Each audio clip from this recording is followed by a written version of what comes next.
A sudden explosion shook the laboratory, trapping me and Jake, my girlfriend Ava's first love, in the inferno. Heartlessly, my girlfriend Ava chose to save Jake first, leaving me behind. I didn't stop her, I didn't plead.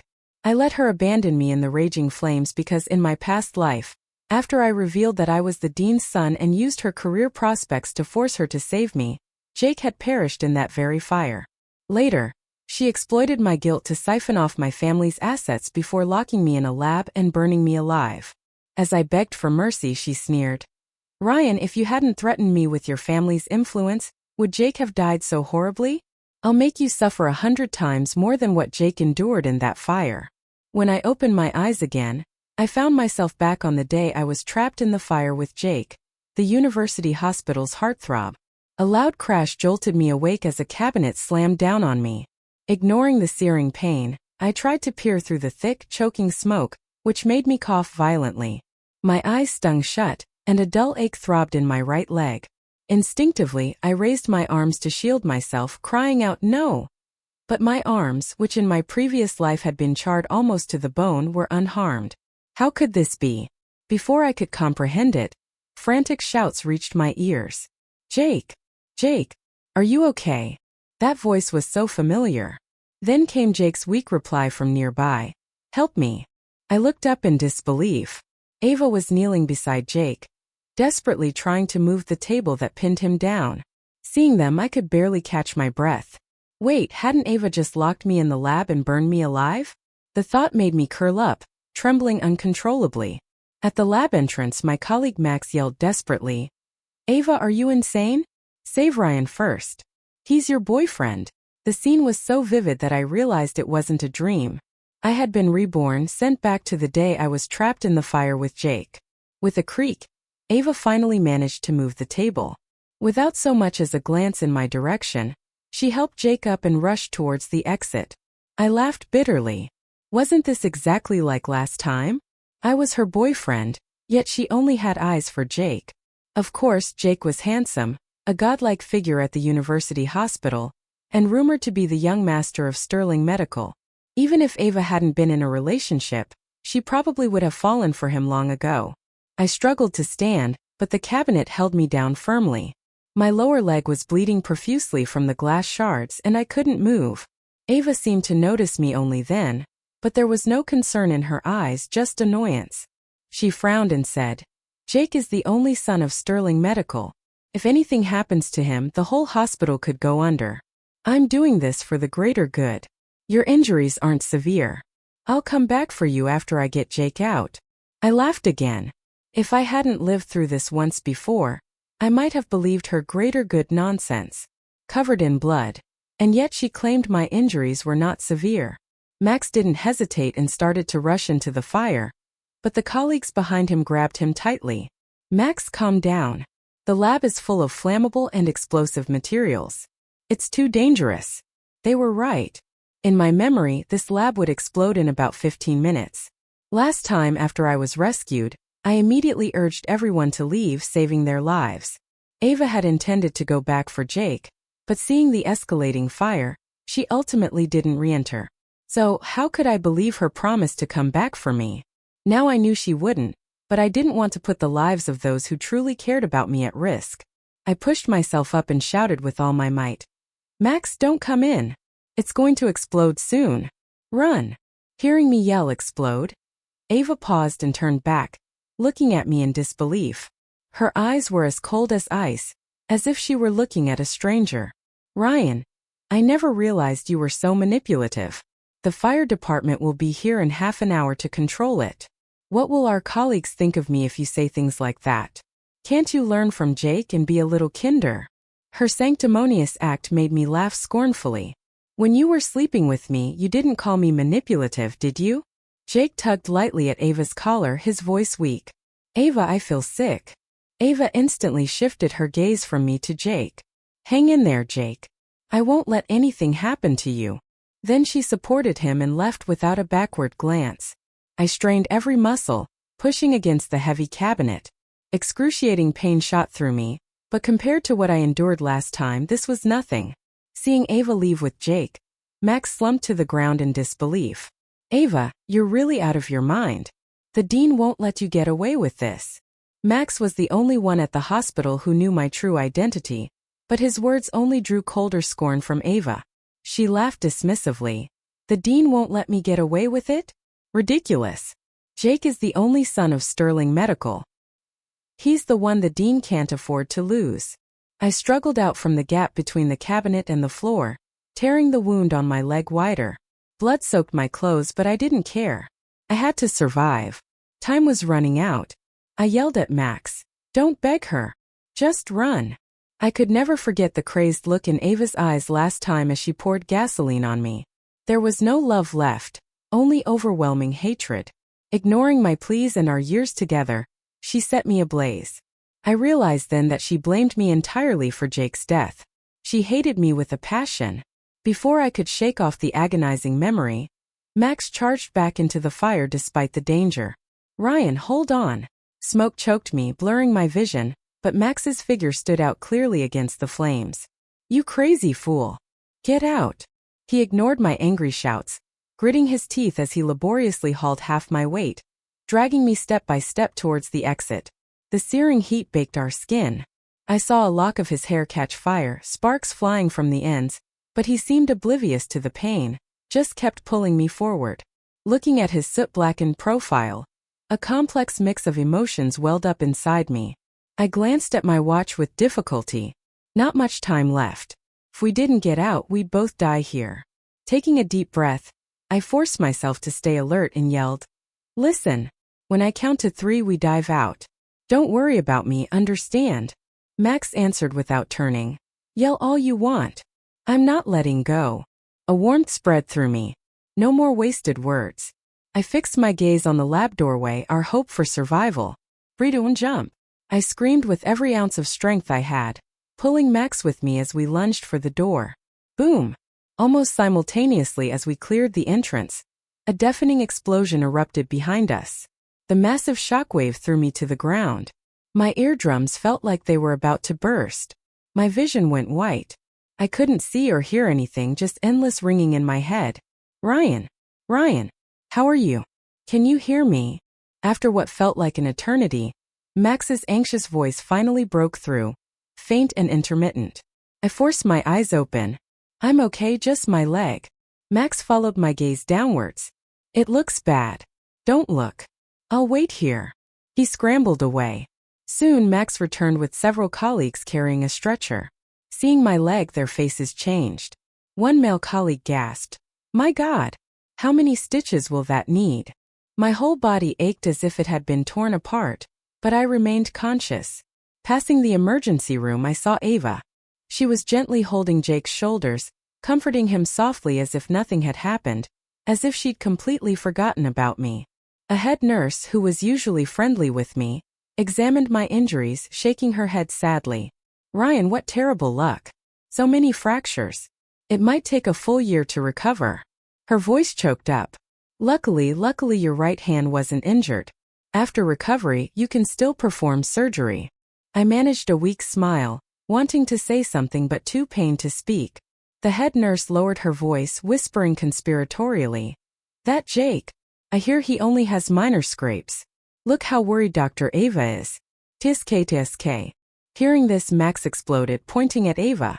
"Ava, you're disgusting." Before Max could finish, Jake coughed weakly, his voice low. "Ava, I'm a little tired." Ava immediately turned to him, her voice full of tender concern. "Jake, just hold on a bit longer. Colleagues are coming soon." Then she looked up, glanced at me and snapped impatiently at Max. "Isn't Ryan fine now? Ryan is my boyfriend. Our business has nothing to do with you. Can you stop meddling?" I stared hard at Ava's sickening face, forcing out the words. "From now on, we have no relationship either. We're breaking up." Max nodded emphatically. "Good riddance. No point reasoning with an animal." Ava froze, apparently surprised by my words. She frowned impatiently. "Ryan, what are you trying to pull now? Playing games with me?" I sneered. "Play games with you? Are you worthy?" I fought back tears, looking past her at Jake and asking word by word. "You'd rather save another man than me? Is that what you call a boyfriend?" Jake, a grown man, produced tears instantly. Ryan, how can you say that about Ava? She just knew you were stronger than me. She had more faith in you. She just chose to save the person who needed her more. The ward descended into chaos. Ava's accusations and Jake's sobbing drew countless onlookers. Well, the heartthrob has a point. He's so frail. Obviously, he needed help first. Yeah, Dr. Ava was thinking of everyone. Why is Dr. Ryan being so difficult exactly? Jake is the sole heir of Sterling Medical. Saving him was definitely more important. Just then my father rushed back from overseas. Seeing him, Ava instantly changed her tune, rushing over. Dean! The lab just exploded. I risked my life to save Jake. Jake says he can strengthen the partnership between Sterling Medical and our hospital. My father's face darkened. Where's Ryan? Ava, thinking my father was about to assign blame, hurriedly said, Dean, only he and Ryan were in the lab. Jake certainly didn't make any mistakes. Ryan must take full responsibility for this. He was just rescued. His injuries aren't serious, but I suggest he shouldn't participate in experiments anymore. Jake can handle it alone. My father's expression grew uglier. Lying on the stretcher, I sneered inwardly. Just wait, Ava. Without me, Ryan, you'll have plenty of suffering ahead. Before I could clearly see my father's face, I passed out. When I woke up again, it was evening the next day. My limbs were encased in thick plaster and bandages, immobile, but I felt reborn. Ryan. Max, looking exhausted but excited, came to my bedside. I tried to lift a hand, but a wave of pain shot through my wounds. Seeing my state, he couldn't hold back. You idiot! Do you know how badly you were hurt? I smiled weakly. At least I got my life back. This time neither you, my father, nor I will die because of Ava. Max sighed. I've told your father everything that happened. He was furious. He's calling an accident review meeting tomorrow. Hearing about my father brought tears to my eyes. Last time, because of me, my father ended up. Max. I tried to compose myself. There's one more thing I need you to do. Tell me. What is it? The lab. The surveillance footage from before the accident. Can you get it for me? Max sounded relaxed. Don't worry. I already had someone pull it.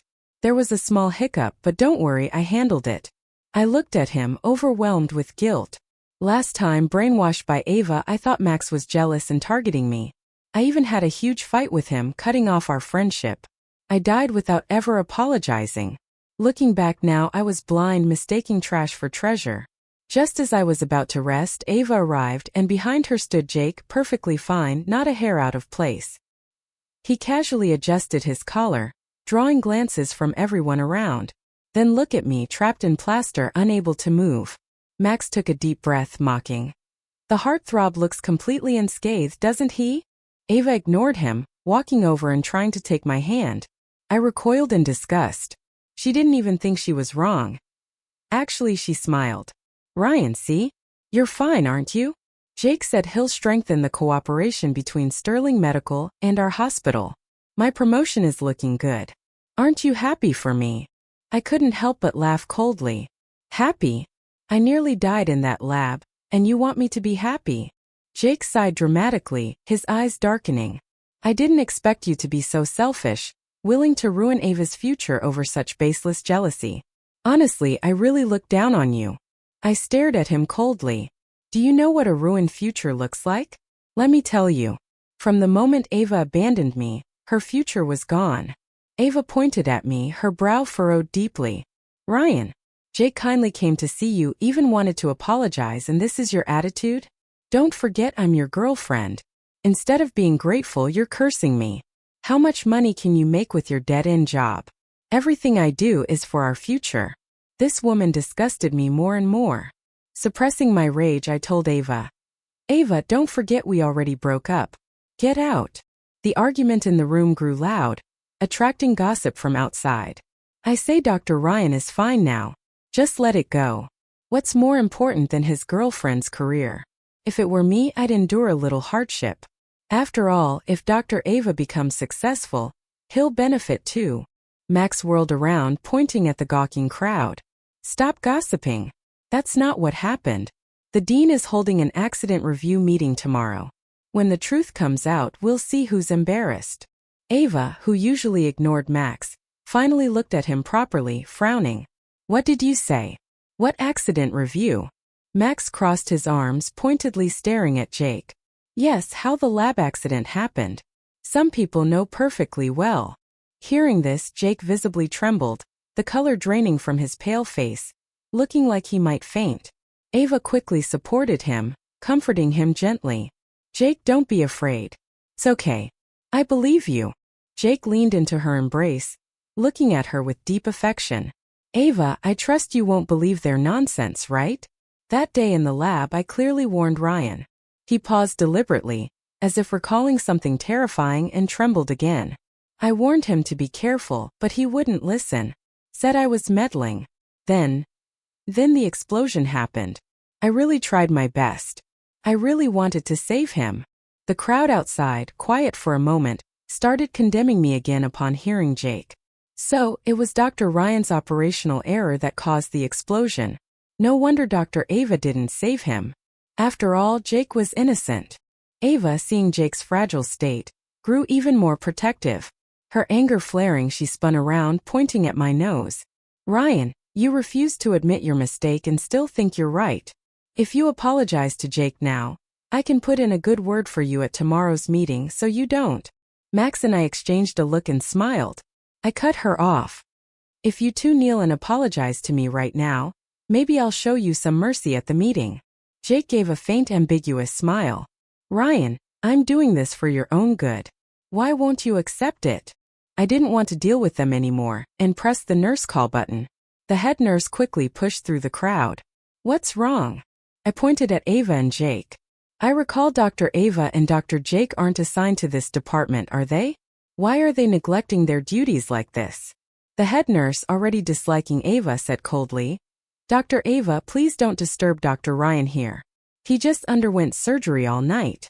Seeing I wasn't intimidated, Ava pointed at me, sputtering, You! For a while, before finally taking Jake's hand and leaving angrily.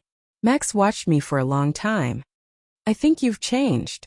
I twisted my lips in a smile that was neither bitter nor self-mocking.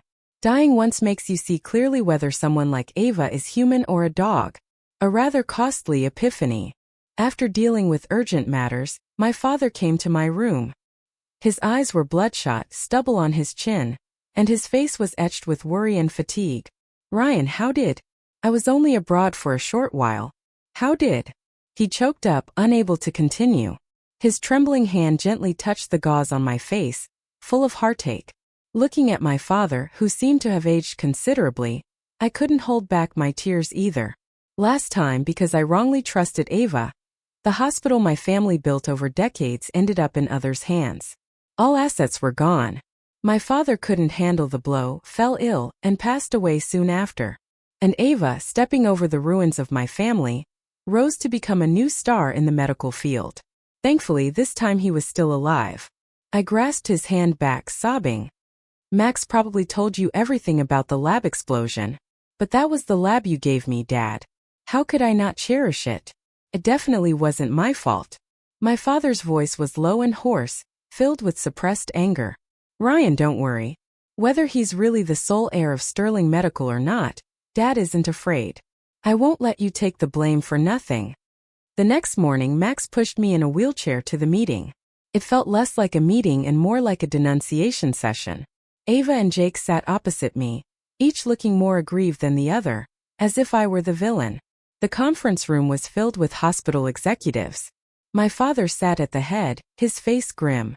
Seeing me enter, a flicker of pain crossed his eyes, quickly replaced by sternness. Dr. Jake, my father stared intently at Jake.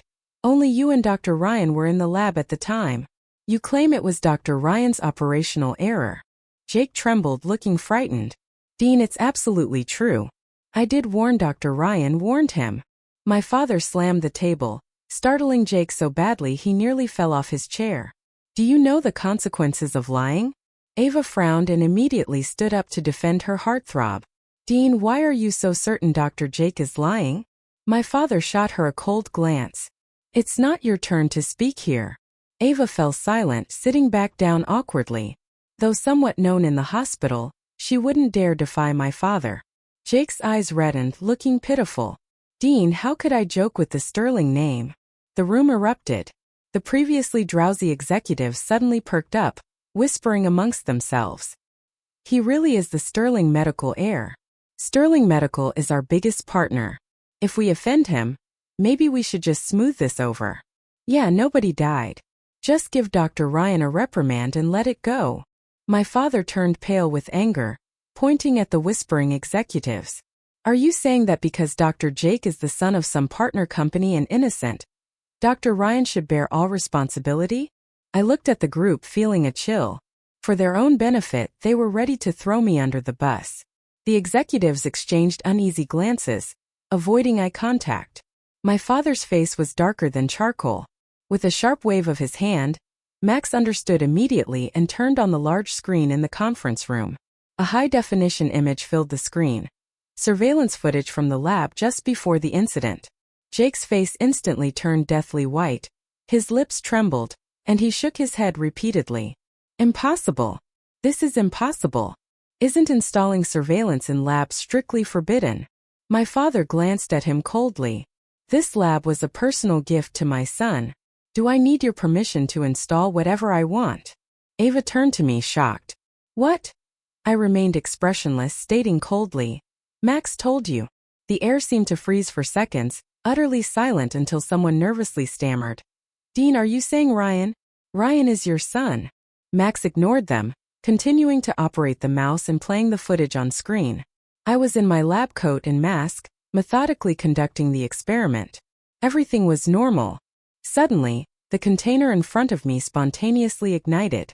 Flames shot up and thick smoke billowed. Ava immediately pointed at the screen.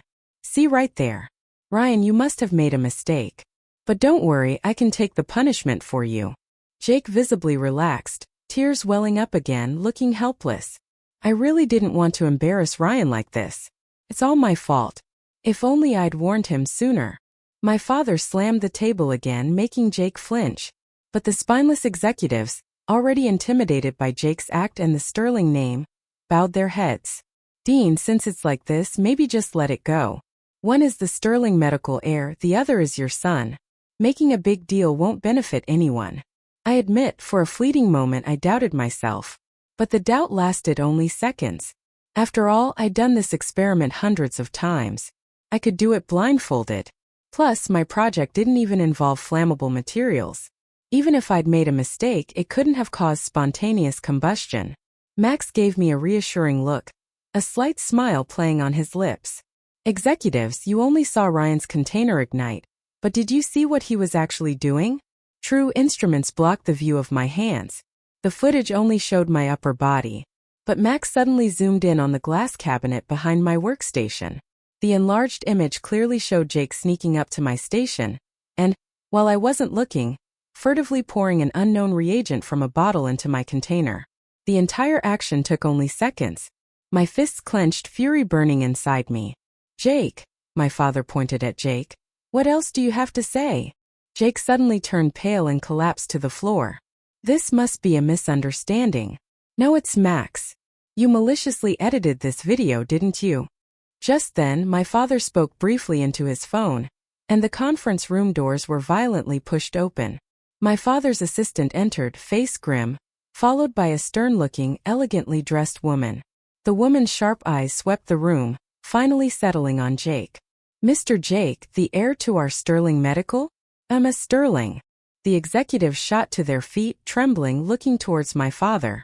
Dean, maybe we should handle this privately. Our hospital really can't lose Sterling medical support. Yes, look. She came in person. My father sneered, lighting a cigarette, slowly blowing a smoke ring. Miss Sterling, take a good look. Is this really your son? Hearing Miss Sterling, Jake's face grew even paler. He kept his head down, body trembling slightly, unable to meet the woman's gaze. The woman glanced at him contemptuously, scoffing. My son is currently pursuing his graduate studies abroad. I came today to see exactly which audacious impostor dares to impersonate my son. With that, she grabbed Jake's chin, forcing his head up. Handsome enough, I suppose. But such a venomous heart. The executives who moments ago were worried about offending Jake instantly changed their tune. Are you kidding me? He's a fake. How dare you deceive our hospital? Outrageous. People like him should be jailed. He nearly got the dean's son framed. Unbelievable. Ava, initially wanting to say something, shrank back under Jake's glare. Finally, she managed a tearful, "Jake, how could you do this to Ryan?" Honestly, I just felt disgusted. This woman's hypocrisy knew no bounds. Jake reacted as if hearing the world's biggest joke, bursting into laughter. "Ava, what right do you have to judge me? Didn't you enjoy my lies too?" He shook off Miss Sterling's hand, pointing at Ava's nose. "Ever since you thought I was the Sterling medical heir, haven't you been following me around like a pathetic dog, wagging your tail? Am I wrong? Ha ha ha ha. You pretended to save me, but wasn't it all for yourself, you sanctimonious hypocrite?" As much as I despised Jake, I had to admit he was right. Ava was a thorough hypocrite. With the truth revealed, several uniformed police officers entered, addressing Jake. "Mr. Jake, you are suspected of intentional assault and fraud. Please come with us." Jake turned deathly pale, swaying on his feet. He looked desperately at Ava. "Ava, save me. Save me." However, Ava simply turned her head away coldly, as if she didn't know him.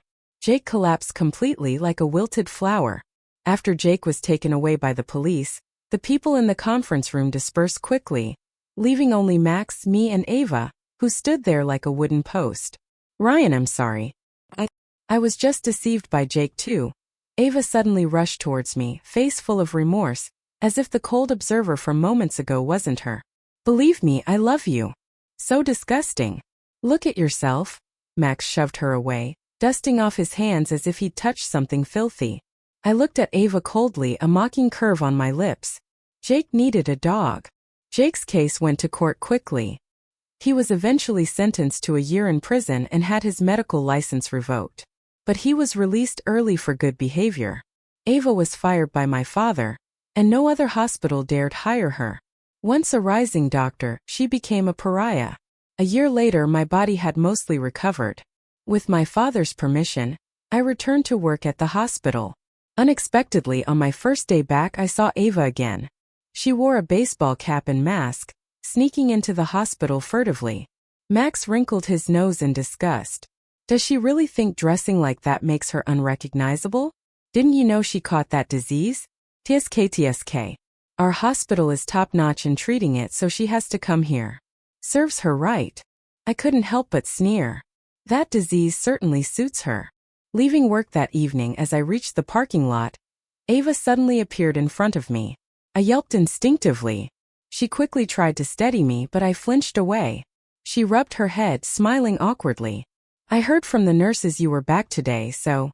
"Ryan, do you know how long I've been looking for you? We never broke up. How could you leave me?" I took a deep breath, face impassive. "I told you we broke up a year ago. Stop looking for me." Ava suddenly grabbed my wrist right on an old injury, making me gasp in pain. "Let go." She squeezed harder, teeth gritted. "Ryan, if it weren't for your father, how would I have ended up like this? Shouldn't you be responsible for me?" I scoffed. "You're hilarious. You caught a filthy disease, and you're telling me I'm responsible? Have some shame." Her face turned an ugly shade of purple, humiliated and enraged. She raised her hand to slap me. Just then, a hand slammed hard across her face. "Ava, you bitch." I spun around. It was Jake. After half a year in prison, he'd lost his polished look. His face was contorted with rage. Jake pointed at her nose, screaming, "I looked for you the moment I got out. Turns out you used me like a free gigolo and then tossed me aside. And you dare sneak around looking for Ryan behind my back." Ava, stunned by the slap, took a few seconds to react, then shoved Jake away. "Get lost. Take a look at yourself in a puddle. You think you can compare to Ryan? Ryan is the dean's son. What are you?" "Ava, truly beyond saving." I sneered, deliberately speaking loudly. "Ava, that nasty disease of yours can't wait. Remember to come for your checkups every day. Don't spread it to others." "What?" Jake's eyes widened in disbelief, screaming, "Ava, you have a venereal disease? Ava, you infected me with that." The two started brawling right there in the parking lot. I had no interest in watching them. I got in my car, slammed the door shut with a bang and locked it. But those two, like rabid dogs, fought even more fiercely. I rolled my eyes and messaged the security captain in our workgroup chat. Two lunatics fighting in the parking lot. Need assistance ASAP. The message barely sent when I heard a loud thud. I looked up sharply. Jake was lying in a pool of blood. A car stood nearby, the driver terrified, clutching his head and yelling, "Oh my God!" Ava bolted, but the security guards rushing over caught her immediately. Hospital colleagues swarmed the scene. Jake was pronounced dead at the scene. The parking lot surveillance clearly captured Ava pushing Jake into the path of the car. She was ultimately convicted of intentional homicide. As a doctor, I knew her disease was incurable. Let her rot away slowly in prison for the rest of her life. Serves her right.